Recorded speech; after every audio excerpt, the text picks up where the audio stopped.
adúpẹ́ fún Ọlọ́run, adúpẹ́ ní ẹ̀kan sí àparí ọpẹ́ pẹ̀lú gbólóhùn alhamdulillahi rabbil alamin. Ọba tó tún fún wa ní àǹfààní ká tó máa bẹ́lẹ̀bẹ́lẹ̀ ilé ni tó fún wa láǹfààní ká tó wá sí ti ẹ̀ ní ilé rẹ̀. Ọlọ́ni yá ayyuhal ladhina amanu idha nudiya lis-salati min yawmil jumu'ah fas'aw ila dhikrillahi wa dharul bay'a dhalikum khayrun lakum in kuntum ta'lamun. Ọlọ́lẹ́yìn olùgbọ́lọ́wọ́ bá gbọ́ nígbà tó dúdú tí a bá jí pèrún lọ́jọ́ jímá ẹ sáré tètè lọ́sìbẹ̀ rántí Ọlọ́run, ẹ fi áátà ara sílẹ̀, yẹ náà ló lóore fún ìtẹ̀ bá mọ̀ bẹ́. Ní ìbámu ọ̀rọ̀ yìí láti dá Ọlọ́run bá lóhùn, ìlú fún àtà wà ń bí láti wà ń bí lásìkò yìí láti wá gbọ́ ìrántí Ọlọ́run. Ìlú máa tí a ń bọ̀ lọ́nà fi ń bọ̀ lọ́nà láti wá gbọ́ ìrántí Ọlọ́run ní náà ló lórí fún àjù tàbá mọ̀ bẹ́ẹ̀. Lógbọ́rọ̀ sọ̀látùl jùmọ̀ ọ̀ranyàn ní fún gbogbo mùsùlùmí tí máa jẹ́ mọ́tọ́ ẹkọ́ pé sí lára bá ti pé tí kú yóò bá nídi pàtàkì àwọn àwújárí ẹ̀sìn àgbọ́ ọgbọ́pọ̀ ọmọ mùsùlùmí ọ̀lọ́ jímà ẹ̀rù tó dìde léyìí adúgbọ́fọ́ Ọlọ́run tó fún aláǹfààní káwọ̀ àná ẹni tí ó ti wà ní jímà. A sì bẹ̀ Ọlọ́run bá ìdá tó fẹ́ sọ lẹ́ni àtẹ́ntọ́fẹ́ tó fẹ́ gbọ́ ládá ọ̀rọ̀ Ọlọ́run ká sọ ká gbọ́ ọlọ́mọdún àní ládánà. Ọba tó wá sílẹ̀ fún wa òun náà lọ́ba tí a dúpẹ́ fún hamdan kathiran ní ọpẹ́ tó pọ̀ ẹ̀rì yaliqu bi jalalihi subhanahu wa ta'ala tó sì dédé títóbi Ọlọ́run ẹ̀rì. Ọba yìí láwá jẹ́rìí pé onìkan náà ni lọ́lẹ́tọ̀ ká sí, onìkan náà lọ́lẹ́tọ̀ ká gbà kún lọ́lọ́run dáa máa jọ́sìn fún pọ́dọ̀ ẹ̀lá àti ìtí wágbọ́n dáa pé ní oore ayé àìtọ́run. A sì gbọ́dọ̀ mú nǹkan kan mẹ́pọ̀ ma ló fi pé ní ó kẹrẹta lójúmọ́ a máa ń dá máa jẹ mú, a máa ń jẹ́jẹ́ fún Ọlọ́run báyìí inú Suratul Fatiha iyyaka na'budu wa iyyaka nasta'in pẹ̀rẹ̀ Ọlọ́run láwọ́ máa sìn, ọ̀dọ̀ láti máa wá ìrànlọ́wọ́. A níyà nígbò tá máa sì wọ Ọlọ́run bá ń gbà tí ẹ̀mí bá ti ń bẹ lára wa, a níyà nígbò rẹ̀ lọ máa wá tó pé wọ́n nìkan náà ló lè ṣe. Bẹ́ẹ̀ la jẹ́rìí pé Ànábì Muhammad sallallahu alaihi wasallam abduhu wa rasuluhu ẹrú Ọlọ́run bá ní, iṣẹ́ Ọlọ́run bá ní, habibuhu wa safiyuhu ọ̀rẹ́ ayọ̀ Ọlọ́run ni, ẹni ẹ̀sà Ọlọ́run bá ní, wa minhu ala wahyihi bákan náà Ọlọ́run bá fi Ànábì ṣe olùfọkàntán síṣẹ́ tọ́lọ́run bá rán balaga risala Ànábì sì jẹ́sẹ́ tọ́lọ́run bá rán wa nasaha al-umma ó sì ṣèkìlọ̀ fún umma rẹ̀ wa jahada jihada fi sabilihi ó sì sàpásójú ọ̀nà Ọlọ́run bá hatta al-yaqin tí àrídájú fi lọ́wọ́ bá tọ́lọ́run fi mú sọ́dọ̀. Allahumma salli wa sallim وبارك على عبدك ورسولك وحبيبك وصفيك وامينك على وحيك محمد بن عبد الله bani ṣe kẹ́gẹ̀rẹ́ fún bákan gbogbo àwọn ànábì Ọlọ́run tí a ṣe rọ̀ síwájú ànábì bá ní kí wọ́n bá ní gẹ̀ wọ́n, gbogbo àwọn ará ilé ànábì ẹni mímọ́ bá ní kí wọ́n bá ní gẹ̀ wọ́n, gbogbo àwọn sàábí ànábì, àwọn èèyàn ńláńlá, àwọn ẹni iyì, ẹni àpọ́nlé, ìrọ̀ Ọlọ́run bá ní yọ́nú sí wọn. Ìyọ́nú rẹ̀ jẹ́ kó dórí àwọn náà dórí àwọn àrọmọdọ́mọ wa. Ẹ̀rí útùbà wa ti ẹni ní àná lẹ́tà kan ó wá láti ìgbìmọ̀ kan tá ń pè ní al-Ittihad al-Alami ulama il-muslimin, àpapọ̀ àwọn àfẹ́ẹ̀sìn lágbàáyé, wọ́n kọ lẹ́tà kan sí gbogbo àwọn àfáà àtàwọn mùsùlùmí lórí ilẹ̀ ayé lánàá. Ànáni kí ni àkọlé lẹ́tà náà? wọ́n ní al-Masjid al-Aqsa, Masjid al-Aqsa yastaghithu bi ummati al-islamiyya, ó pariwo ìgbanílẹ̀ ìkóníyọ sí ti umma islam lápapọ̀, ó ń wá àmúríbọ́ kó nú ewu tó ń dàlámù qadatan, ọbẹ̀ lórí àwọn tí a jẹ́ aṣíwájú tí a ń darí ayé, tí a ń darí ìlú, àwọn náà ni ukamul muslimin, àwọn ọba àwọn mùsùlùmí káàkiri láyé. Wa ulama, wọ́n tó kọjú ẹ̀ sí àwọn àfẹ́ẹ̀sìn, àgàgà àwọn tí wọ́n ń gorí mímbàrí lọ́sẹ̀ọ̀sẹ̀, tí wọ́n sì kájú ẹ̀, tí a máa ń tọ́ yẹ kí wọ́n wí, tí a máa ń tọ́ yẹ kí wọ́n sọ, ẹ̀rì wọ́n ké pè wọ́n, ẹ̀rì lè dọ́pt láti lè má àwọn tí wọ́n ní Masjid al-Aqsa lára, láti kíká lè má wọn, àwọn tí wọ́n ní Masjid al-Aqsa lára bí ti jáyé fatihi, pẹ̀lú pé kí wọ́n ṣílẹ̀kùn mọ́sálásí, mọ́sálásí tí wọ́n ti pa ìpé kí wọ́n ṣílẹ̀kùn mọ́sálásí amamal musallin, fún àwọn tí wọ́n fẹ́ kírun níbẹ̀, tí wọ́n jẹ́ wọ́n ráyè kírun, ẹ̀rì wọ́n bákanáà wa bil khutaba, bákanáà làwọn bá gbogbo àwọn àfáà tí ó gorí mímbàrí lẹ́ni tí í ṣe ọjọ́ kẹjọ Shawwal, oṣù kẹwàá náà mùsùlùmí, tí í ṣe on the 27 ẹ̀rí oṣù kẹta ọdún àwọn olóyìnbó, litakhsis jùmọ̀ bí qadiyyatihi, bí kàtò pé jímà tẹ̀ ní àfisọrí rẹ̀, káfí jímà tó ní sọrí rẹ̀, sọrí ọ̀rọ̀ Aqsa. Lẹ́yìn yẹn wọ́n wá bẹ̀rẹ̀ lẹ́tà náà, wọ́n ní alhamdulillahi rabbil alamin wassalatu wassalamu ala sayyidina Muhammadin wa ala alihi wa sahbihi ajma'in. wọ́n yá lógo wọ́n sọ salatu fún Ànábì. qala ta'ala, wọ́n lọ bá sọ wípé subhanalladhi asra bi abdihi laylan min al-masjidil haram ila al-aqsa alladhi barakna hawlahu ila al-aya. wọ́n wá ké wọ́n kọ àyà àkọ́kọ́, wọ́n ká inú Suratul Isra, tọ́lọ ní mí fún wọn lọ́hun tó mú àwọn ẹrú sìnrìn àjò alẹ́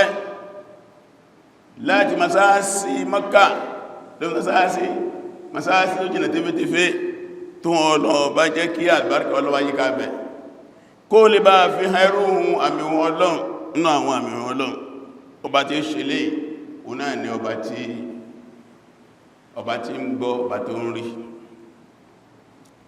wọ́n tó kó ti Suratul Nur ayà 36, tọ́lọ ní fi buyutin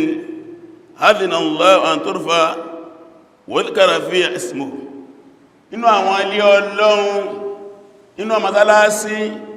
ayọ̀ǹda fáwọn mùsùlùmí kí a máa gbé orúkọ Ọlọ́run bá ga, kí a máa rántí Ọlọ́run bá ń bẹ̀, ẹ̀rì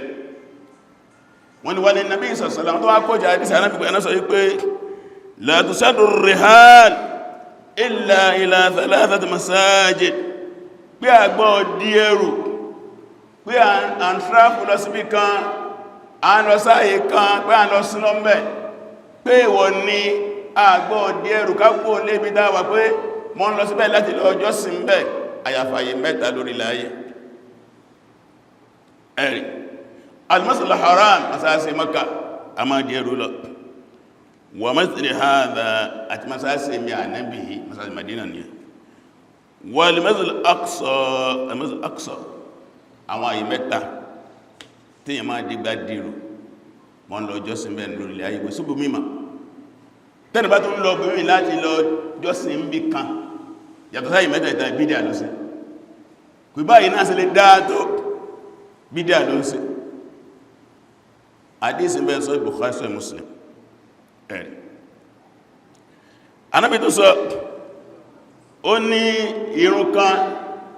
tàbá kí masáàsì Ọlọ́run ní Mákà àgbàládá gbígbàtà kírun 100,000 wọ́n ti kí jímà ní Mákà báyìí Mùsùlùmí sọ̀rọ̀ lọ gbogbo àti aláfà ti kí jímà Mákà lẹ́ni láàdá àwọn lórí jímà kọ̀ọ̀kan 100,000 ni ó lè máa wá láǹfààní àti kí jímà kan ní masáàsì ohun Ànábì Muhammad sallallahu ẹ̀rì láàdá rẹ̀ 1,000 ni jímà kan ní masáàsì àní 1,000 wọ́n ti kí dárí lẹ́ni àti kí jímà ń bẹ 1,000 ó wà ní bá láǹfààní àti kírun kan ní masáàsì Masjid al-Aqsa 500 reward agbàládá gbàtà kírun 105 bí gbàtà kíjímọ̀ 105 Imam Tabarani gba hadisi wa àwọn afọ́ alẹ́sọ pé hadithun hasan wọ́n ní bá mú àwọn àyàtà ti ké fún wáyé àti àwọn àdídà àti sọ fún wáyé wọ́n tó lọ́ọ̀kan من هذا المكان العظيم المسجد الأقصى المبارك في عقيدة المسلمين ní ìbámu ipò tí Ọlọ́run bá lékè ọlá àti Ànábì Muhammad sallam tó fi masáàsì sí masáàsì sí masáàlá barikai inú àkídà àwọn mùsùlùmí ẹ̀rí fi àkídàtil muslimin Masjid al-Aqsa fi àkídàtina ó wà ní ìlànà ìgbàgbọ́ wa ẹ̀rí nuhakkit wọ́n láwọn fi rinlẹ̀ ìtìyàdà alámìmọ̀ kó tí yẹn annama yashaduhu min gilaq wa takid pé in tí masáàsì wá ń rí lé ní nínú fúnlẹ̀ mọ́ ẹ̀rì wọ́n ni yumathilu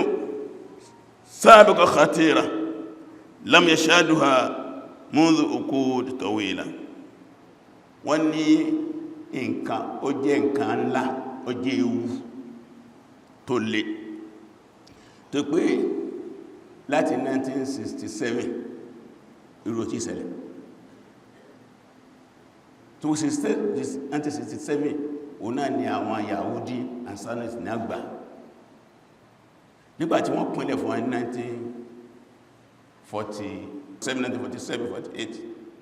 tí wọ́n pínlẹ̀ fún wọn wọ́n pín bẹ̀yẹ fún wọn àgbáyé ò pín fún àwọn Yahudi kò sì pín fáwọn ọmọ Palestine wọ́n ṣe ní mantikotun dawliya àyíká àgbáyé náà ma mójútó gbà tó di 1967 Yahudi gbà wọ́n gbà pọ̀ lẹ́gbà tí wọ́n jagun pẹ̀lú àwọn Lárúbáwá tí wọ́n fẹ̀yìn àwọn Lárúbáwá tí wọ́n fẹ̀yìn wọn balẹ̀ wọ́n gbà pọ̀ láti 1967 ló ti ń bẹ ní àkàtà wọn Masjid al-Aqsa ìgbẹ́yìn tó ń ṣẹlẹ̀ lọ́wọ́lọ́wọ́ ìrí ọ̀sẹ̀lẹ̀ rí kí wọ́n ti pa pátápátá ká máa ka ẹni èjì ẹ̀ta ká máa ka ọ̀sẹ̀ mẹ́ta tí wọ́n àjí wọ́n lásẹ̀sì sí wọ́n lè wọnú ẹ̀ wọ́n lè dó síta rẹ̀ ìtìkáfù tá sí lọ wọ́n jẹ́ ó sí ìtìkáfù jímà tọ́lọ wọ́n jẹ́ ó kí èdè tọ́lọ wọ́n jẹ́ ó kí mẹ́ wọ́n délé yìí ó jẹ́ nǹkan lá wọ́n ní wọ́wọ́ ma yastawjibu mawqifan jaddan wọ́n lè wá ti sọ́dí ọ̀ranyàn pé àwa mùsùlùmí láyé agbọ́ ní stand tó kílíà ẹ̀rẹ̀ ó ti kọjá pé ẹjá ma gẹ̀rẹ́ sí ẹ̀rẹ̀ stand wá gbọ́dọ̀ kílíà wọ́n ní wa mas'ulan minal ummati islamiyya káàfà wọ́n lọ́tọ̀ wá délẹ̀ yìí ọ̀rọ̀gbọ̀ wa mùsùlùmí ní responsibility wà ní pátápátá ó wá ní bí ti kálukú ipa kálukú kama àwọn tí a jẹ́ olórí ìlú ó lágbára tí a lè lò lórí ọ̀rọ̀ yìí àwọn tí a jẹ́ àfẹ́ẹ̀sì ó ní agbára wọn ká lórí ọ̀rọ̀ yìí àwọn tí a jẹ́ aráàlú ó ní agbára wọn ká lórí ọ̀rọ̀ yìí ẹ̀rì وانطلاقا من مسؤولية دينية وتاريخية الملاقات على عاتق الأمة الإسلامية تجاه مقدساتها وفي ظل التطورات الخطيرة التي تعرض لها المسجد الأقصى المبارك نؤكد على ما يلي ولا يلي látàrí pé ọ̀ràn yẹn sìn nílé wa lórí ìtàn náà tó sọ́dọ̀ nìlá lórí pé ọ̀rọ̀ tó délẹ̀ yóò ọ̀rọ̀ ó jẹ́ ojúṣe gbogbo umma ànábì pátápátá torí pé ààyè yìí wà nú àwọn ààyè ẹ̀sà tí wọ́n pè ní al-muqaddasat islamiyya àwọn ilẹ̀ mímọ́ islam tó sì yí pé a gbọ́dọ̀ fọ́ kékeré mú pẹ̀lú gbóhùn tí wọ́n ìdàgbọ́tọ̀ wá ń dé ó bí kásẹ̀ àwọn ojúṣe kan wọ́n á ka àwọn ojúṣe yẹn tí wọ́n fẹ́ ká ṣe yẹn wọ́n ká ní èjì ẹ̀ta ẹ̀rin àrún ẹ̀fà ojúṣe mẹ́fà wọ́n náà ni wọ́n ká fún ọmọ omi ń bẹ́ẹ̀bẹ̀ àwọn olórí ni ó ṣe omi ń bẹ́ẹ̀bẹ̀ àwọn àfáà ni ó ṣe omi ń bẹ́ẹ̀bẹ̀ àwọn ará lè láṣe níbàámu lẹ́tà yìí la fi wá fẹ́ ṣe kútùbà tèmi káwa náà fi ohùn kún ohùn ká fi ohùn kún ohùn anábọ̀ Muhammad sallam hadith kan bẹ abúsọ̀dù kúrò wọn bẹ sọ Muslim anábì ní máa rà mí kò mọ̀ kára ẹ ń bá rí yí tó kù díẹ̀ káàtò láàrin yí inú yí fẹ́lùgẹ̀ yí rò bìyẹ́dì kórópó yí padà pẹ̀lú ọwọ́ fẹ́lẹ̀mì ẹ̀sẹ̀tẹ̀ tí ó bá ní sípò àṣẹ tó fọ́ yí padà fábílì sáàni kò fi ahán ẹ̀sọ́ fẹ́lẹ̀mì ẹ̀sẹ̀tẹ̀ tí ó bá lè fi ahán ẹ̀sọ́ fábíkọ̀ níbi kò fọ́kàn ẹ̀sọ́ ìní pé kọ́fọ́kàn kọ́ kínú ẹ̀ má dùn kó sí àlójú ẹ̀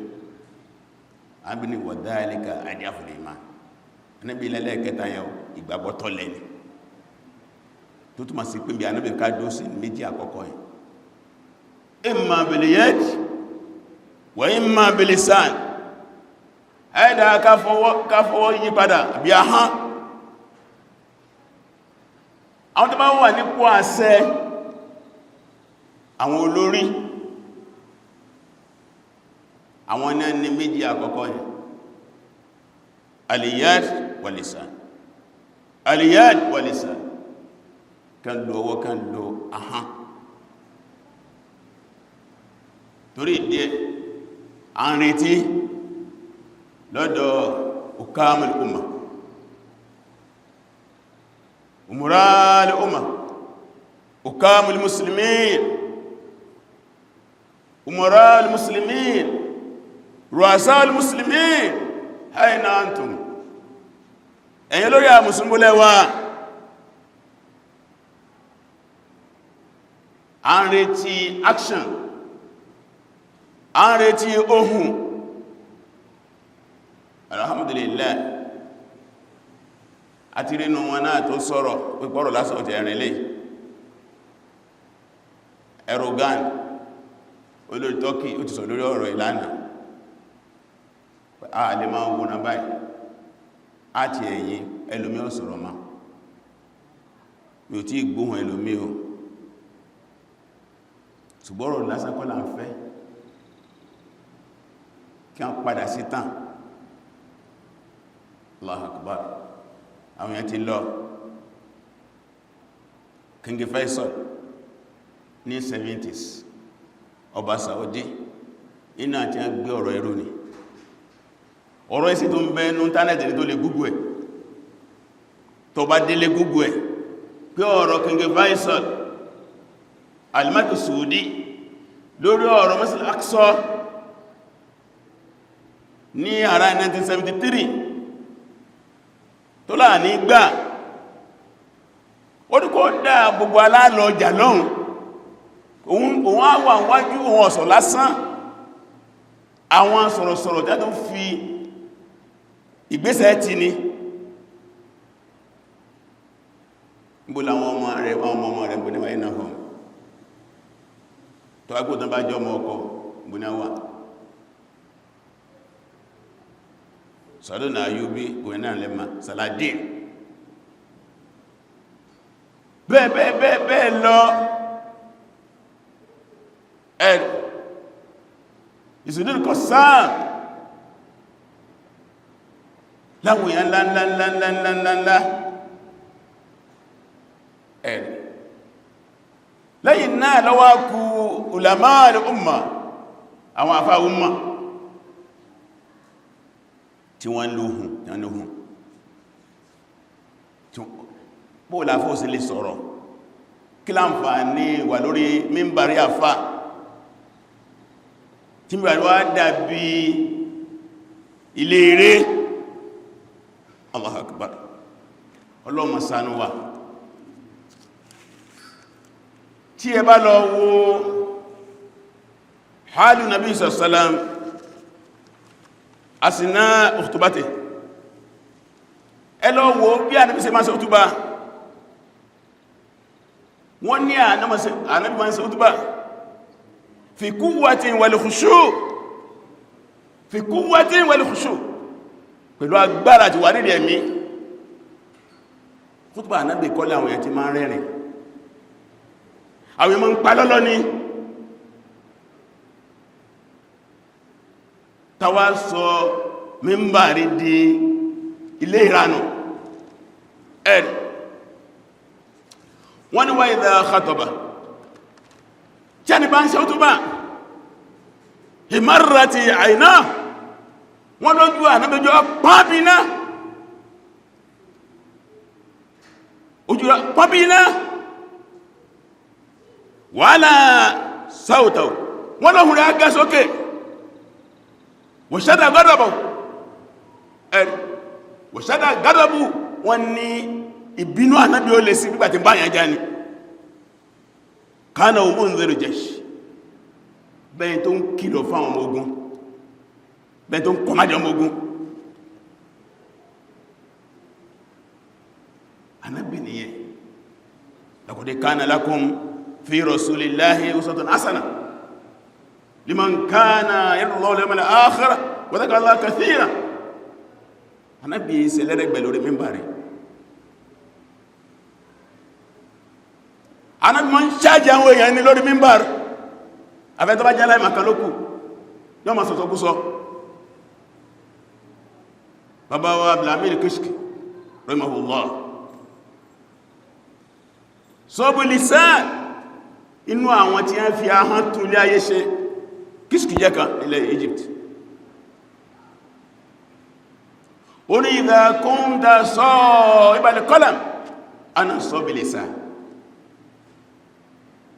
tí wọ́n bá mọ̀ nǹkan kọ èmi náà mọ̀rọ̀ sọ ẹ̀rù jìjìnì ní níjọ́ náà lọ́hùn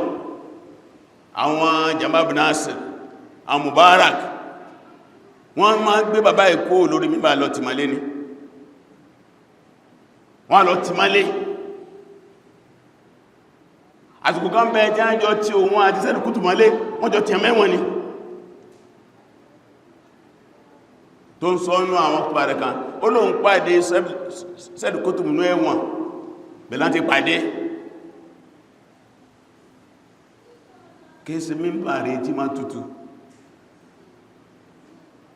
bàbá tàà ń sọ òsìrí náà láti bí ọmọ sẹ́gbọ̀n sùkùn bàbá ti fọ́ lójú méjèèjì ṣùgbọ́n ẹrù jẹjẹ nẹ́nẹ́ lóòpẹ́ nù nǹkan tí àwọn ọ̀tá Islam tí a ti fẹ́ ṣàṣeyọrí lé lórí o náà ni quwwatul mímbàr agbára mímbàr tó fẹ́ sọ́dọ̀ lẹ wọ́n fẹ́ kí mímbàr lè plé èrò rẹ̀ mọ́ inú tí a ń bẹ̀rù jù inú nǹkan tí a ń bẹ̀rù o náà ni mímbàr sọ̀látùl jumu'ah gbogbo rádàrá náà bá ṣe tí àwọn àbáyìn bá ti bọ́ sórí mímbàr báyìí lọ́sẹ̀ kan ó sì gbọ́n gbogbo ẹ̀dà wọ́n gáìdì àwọn èèyàn wọ́n mọ́ tó ikú wọ́n ṣe láfi ní bùkátà ká tó orí mímbà rí wá ṣe ẹni ọba kájú ẹ̀kọ́ lọ́jọ́ kò síbi kan ẹ gáìdì àwọn èèyàn ẹ darí àwọn èèyàn ẹ sáwọn èèyàn lákí ilé ayé ti dàrú máráyé lọ́wọ́ sí dẹ́dẹ̀dẹ́ náà fẹ́ lọ bá bọ́lọ́un tó ìdílé ló pé ọ̀rọ̀ wa tẹ̀ ní ìbá ìsọ̀fà ọ̀nà ni himayat al-aqsa ìdáàbòbò Masjid al-Aqsa faridatun shar'iyyan ọ̀rọ̀ yẹn sí wá ní o ọ̀rọ̀ yẹn ṣẹ̀ríà ní ṣẹ̀ríà ló fẹ́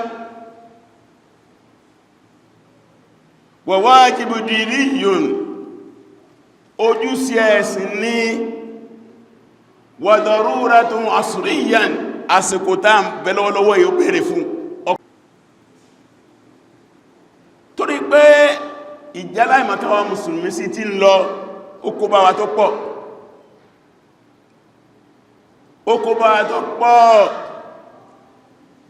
àwọn Yahudi àwọn Jew and Zionist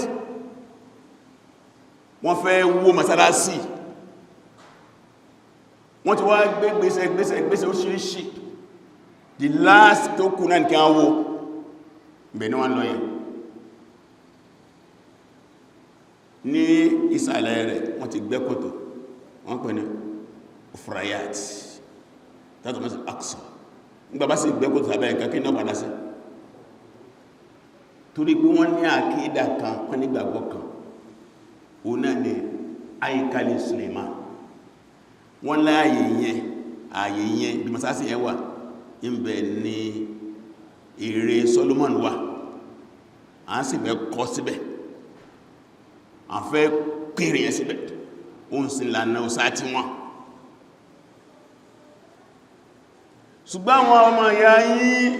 lọ́kùnrin lóbìnrin al-murabitun wal-murabitat àwọn tí wọ́n ò sùn tí wọ́n ò wó láyìíká yẹn lọ́kùnrin lóbìnrin tí a ń gba sẹ́sì fúnra wọn bá ti wó àwọn ni al-murabitun wal-murabitat bí ilẹ̀ bá ti mọ́ ó ti lọ́sọ́ wọ́n jọ wó ní tí lè sú báwọn ẹbá sí ọmọ yóò tún padà lọ ẹn tí wọ́n pa ẹn tí ó dákú ẹn tí wọ́n yìn ní nǹkan ẹn tí wọ́n sá ní nǹkan tó ti bẹ́ẹ̀ tó tó lọ lọ́jọ́ kejì yawmiyan láti 1967 ti date láti wà mẹ́ ṣùgbọ́n kọ́ àwọn ọ̀fẹ́ ká mọ́ mọ́sáàsì wọn ti tipa wọn kìí jí máa bẹ̀lẹ̀ ní wọn kìí máa bẹ̀ jẹjọ wọn kìí dìbẹ̀ jẹjọ wọn ṣe ìtìkáàfù mẹ́ last 10 days of Ramadan lọ́dún ilé yóò irú ọ̀sẹ̀lẹ̀ rí kí wọ́n láǹfààní pa wà láyé ìwé wá tútù báyìí ẹ̀wà ní gbọ́ mi gangan ẹni gbọ́ lórí rédíò ẹni gbọ́ lórí tẹlifíṣàn ẹni gbọ́ ní mọ́sálásí ẹni gbọ́ ládùúgbò kí wọ́n láǹjẹ́ àfẹ́sì sí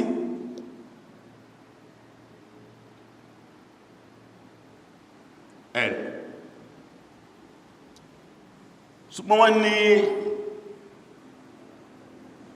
ọ̀rọ̀ yìí tàbá fẹ́ sọ ká tó tẹnubọ̀ àwọn ìbéèrè kan bẹ̀ tó ṣe pàtàkì ìbéèrè àkọ́kọ́ o náà ni pé ماذا تعرف عن المسجد الأقصى ìrẹ́ mùsùlùmí tí wọ́n bá sọ̀rọ̀ kí ló mọ̀ nípa masalasi ìbéèrè àkọ́kọ́ ماذا تعرف عن المسجد الأقصى أيها المسلم أيتها المسلمة ماذا تعرفين عن المسجد الأقصى إلى مسلمين كلا من قام المسجد الأقصى إلى مسلمين كلا من قام àkọ́kọ́ béèrè nù tẹ́ bá kó ọmọ mùsùlùmí lọ lẹ́ni tàbá jẹ́ 1000 mi ò rò pé a lè rí èèyàn mẹ́wàá inú wa tó lè sọ̀kà bá Masjid al-Aqsa tó lè sọ̀rọ̀ ṣẹ́jú márùn àbúrò àkọ́kọ́ nù ìpèníjà kọfà mùsùlùmí nìyẹn torí pé ń tàà ń sọ òye wa àmọ́ tàà ń sọ lọ́pàá àwọn bá tàà bá ń sọ ẹ mọ̀ rí abẹ́ oníwàhálà tó pà mọ́ ń pẹ̀ ọmọ kí ní jẹ́ mẹ́sàn àkísọ níbo ló wà ẹ̀ àkọ́kọ́ nù mẹ́rẹ̀ lẹ́ẹ̀kejì ماذا يعني المسجد الأقصى للمسلمين ماذا يعني المسجد الأقصى للمسلمين mọ́sáàtì tó dáa ń sọ yìí kí ló túnmọ̀ sí lọ́dọ̀ mùsùlùmí ماذا يعني عندك أيها المسلم ماذا يعني عندك أيها المسلمة ìrẹ́ mùsùlùmí ọkùnrin kí ni mọ́sáàtì túnmọ̀ sí lọ́dọ̀ ẹ̀ ìrẹ́ mùsùlùmí ọkùnrin kí mọ́sáàtì túnmọ̀ sí lọ́dọ̀ ẹ̀ kí ló mean ìbéèrè tó pọ̀pọ̀ ò lè dáhùn rẹ̀ ẹ̀mí ká ma kó lòlò ara àjàmbá tó ṣe wá ní ẹlúgbọ́rọ̀ tá ń sọ yìí láàmà kí ní bá fà ìwí kí ló ń sọ yìí pólà sì wà láyé táà ní mọ̀ ń pa mẹ́ta àkúsọ táà ní mọ̀ tó túnmọ̀ sí jùsùmínà kìí dátìnà ẹka kanú gbàgbọ́ wa sọ́lọ̀ bá wa ní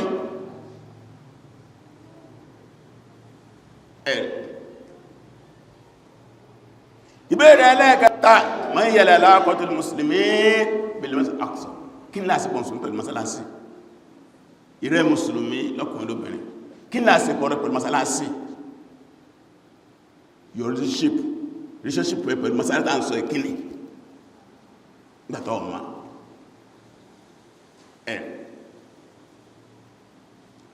ìbéèrè ẹlẹ́ẹ̀kẹrin ma yẹ aláàkọ́tù masjid al-aqsa bil-masjid al-haram kí ni a ṣe pọ́ntàlá àti sọ pẹ̀lú masáàsì Mákà kí ni a fi lérètì kí n link kí n rọ́bùt baynahuma kí ló sọ méjèèjì papọ̀ àmá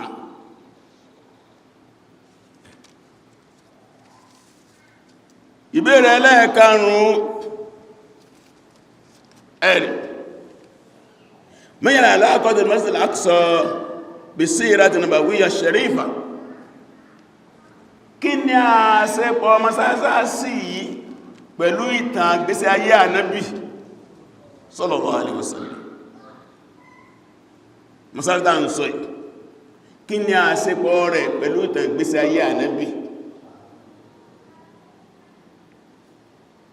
ìbéèrè ẹlẹ́ẹ̀kẹfà limadha tajibu himayatul masjid al-aqsa ala al-muslimin kí ló dé kí ló sọ di ọ̀ranyàn pé ọ̀ràn ìgbàwà mùsùlùmí agbọ́ dáàbò mọ́sálásí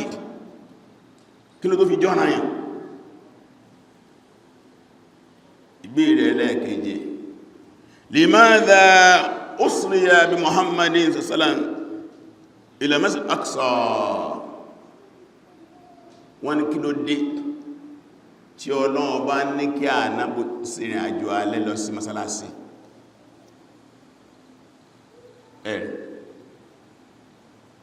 ìbéèrè méje sab'atun as'ila ìbéèrè méje tó ẹ̀kọ́ mọ̀ sí lè dáhùn tó bá lè dáhùn béèrè méje kò ní sí wàhálà fún ìtàsọ yóò yé bẹ́ẹ̀ni kí bá wá ń sọ wọ́nranwọ̀nran wúrúwúrú kò ní wọlé sí lára gbogbo bẹ́ẹ̀ ni àmọ́ ìyẹn la fi bára bí ta bára wáyé ẹ wá bèèrè pé ìwò la fà ń sọ yìí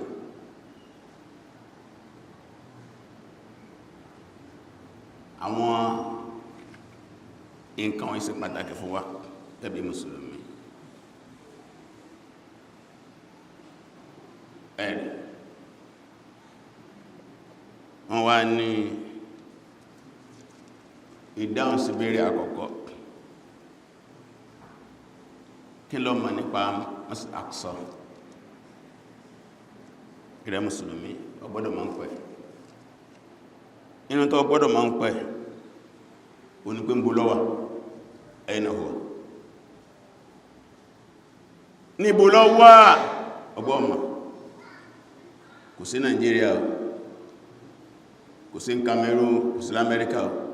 kò sí Saudi Arabia ó ń bẹ ní Palestine ó ń bẹ ní al-Ardu al-Mutalla ilẹ̀ wa tí a ti gbà lọ́wọ́ wa lọ́wọ́ tààtà kìyàdàtì sahayina àwọn Zionist àwọn Israel àwọn ni a ń kọ̀ntró rẹ̀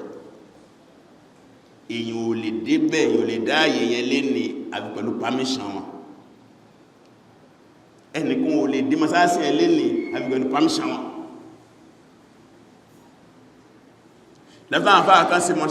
sí fatiwa pé àti ẹ̀gbọ́ lọ́bẹ̀ nísìn fatiwa àfáà kan nù wọ́n tó bá ti lọ́bẹ̀ nísìn àti recognize pé àwọn sáwọ́nì lẹ́tọ̀ àní nínú láfáà kan sí fatiwa yìí kò sí bó sí fẹ́ débẹ̀ tó nígbà permission wọn àni wọ́n àlẹ́ tó fi wọlé àni wọ́n sáyẹ̀nsì passport ẹni fún tẹ̀tẹ̀ ọmọbẹ ní orí ilẹ̀ wa tí a ti gbà lọ́wọ́ wa láti 1967 wọ́n ti dé àwọn orí ilẹ̀ yẹn láti 1948 wọ́n wá gba ayẹyẹ gangan pé àwàlá ní bí láti 1967 àwọn wà 2026 tó pọ̀dọ̀ rẹ̀gẹ̀dẹ̀ ọ̀pọ̀pọ̀ ìmìdẹ́ ń bẹ́bí wọn tí bí gbátà sọ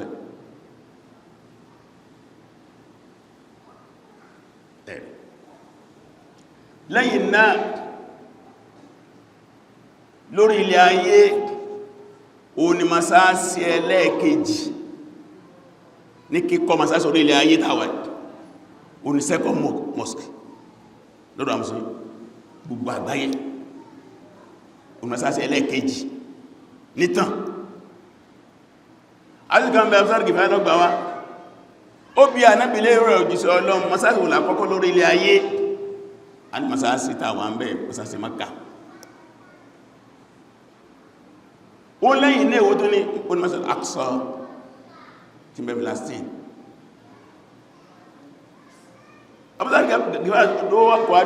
ọlọ́dún mẹ́rin ní bẹ láàrín masáàsì Haram masáàsì Aqsa anábì ní 40 years 40 ọdún masáàsì Mákà fún masáàsì tàǹsọ ẹ̀lọ 40 ọdún 40 years ní àti kọ́kà bákan tó kọ́hùn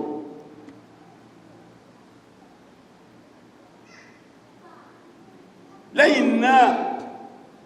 ó wá ní masáàsì ẹlẹ́ẹ̀kẹta ní òkè masáàsì lọ́lá tí masáàsì lọ́lá o masáàsì lọ́lá o lọ́lá o ó ní iye ọlọ́lá o number 3 masáàsì Mákà lákọ̀ọ́kọ́ masáàsì Mádínà lákọ̀ọ́kọ́ lọ́lá ni ó ju masáàsì Mádínà lọ ní kíkọ́ gbẹ̀ ní ọlá masáàsì Mádínà jùlọ yásọ wá pé alìpínjẹ́ bá kírùn kan ní Mákà yóò gba 100,000 tí bá kírùn kan Mádínà yóò gba 1,000 tí bá kírùn kan ní Palestine 500 wá sí orílẹ̀ ayé tí masáàsì kan tó wá lọ́lá má tí ládàbẹ̀ wá tó pọ̀ mẹ́tẹ̀ta iná ni jímá kan tàbá kí ní Mosque Aqsa 500 jímá ẹyọ kan tàbá kí ní Mádínà 1,000 ẹyọ kan tàbá kí Mákà 100,000 lẹ́yìn náà Ọlọ́run wá sọpọ̀ mọ́ masáàsì Mákà ó sọpọ̀ mọ́ nínú Al-Qur'ani lérí masáàsì Mádínà kọlọ yíyọ sọ́tọ̀ àgbàtọ́lọ́ bá ń sọ̀rọ̀ àwọn tí a ń kọ masáàsì nira masáàsì Aqsa lọ yíyọ sọ́tọ̀ gẹ́gẹ́gbẹ́ subhanalladhi asra bi abdihi laylan min al-masjid al-haram ila al-masjid al-aqsa mímọ́ fún Ọlọ́run tó mú ẹrù sí àjò alẹ́ láti ìlú Mákà masáàsì Mákà masjid al-haram ila masal Aqsa àti masal tí ó jìnà jọ́nà lọ ó jìnà tó gbé láti Mákà síbẹ̀ tí a bá ní ìrìnàjò oṣù kan lábọ̀ alọ́ àbọ̀ 2 months ni pẹ̀lú nǹkan agun wọn tí a máa ń gbòjọ́ náà bóyá gbọ́ra kúnmí tàbí gbẹ̀ẹ́sẹ̀ wọn lílọ 1 month bíbọ̀ 1 month 2 months ẹ̀rẹ̀ ọlọ́nlẹ́pọ̀ mọ́ ó wọ́n pé in tó bá kan máa sáá sí Mákà ọkàn in tó bá kan náà ọkàn Mákà wọ́n lè ní tí Mákà nìkan iná ló kún wa lójú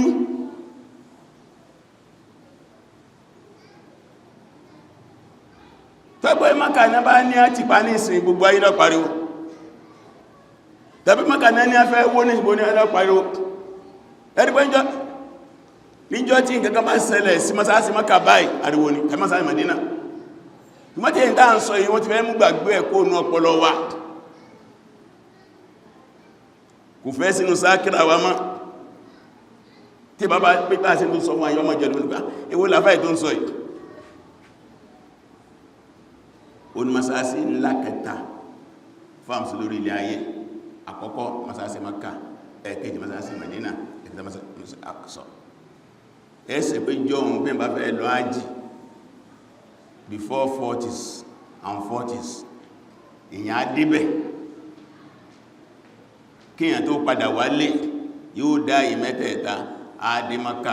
àdé Mádínà àdé Masjid Aqsa Palestine ọmọbẹ̀nú àdísùmù Salama tàbí gbogbo ẹnikẹ́yìn tó bá sínú àjò yíká masáàsì mẹ́tẹ̀ẹ̀ta ẹ̀ gbúfà láwọn máa tàkọ́dà mọ̀tàmbí ọlọ́run fi gbogbo ẹsẹ̀ rẹ̀ jẹ́ agbogbo orí ẹsẹ̀ rẹ̀ jẹ́ níjọ́ náà lọ́run tán bàbá bá lọ tí a bá dé tàbá ya wa níjọ́ tí a ń fẹsẹ̀ rìn ọwọ́ mọ́tò díẹ̀ wọ́n rìn díẹ̀ tí a bá dé wọ́n ní Alhaji Kudus Alhaji Kudus tó ń gbá Alhaji Kudus ní a sọ̀rọ̀ tó pá ìyẹn náà ń pè ní Kudus tó di eléyìí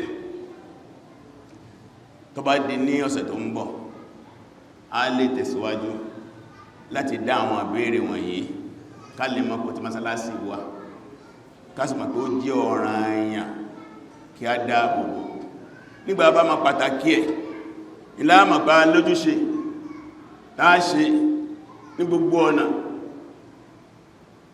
tó yẹ gbogbo ojúṣe wa àwátá ajá àfá a lè mójúṣe wa àwọn tí a ń jẹ́ olórí wọ́n lè mójúṣe wọn àwátá ìsá àfáàtá ìsọ lórí a lè mójúṣe wa kàtọ̀rọ̀ àfúnikọ́ lóògùn rẹ̀ síwájú wa Allahu Akbar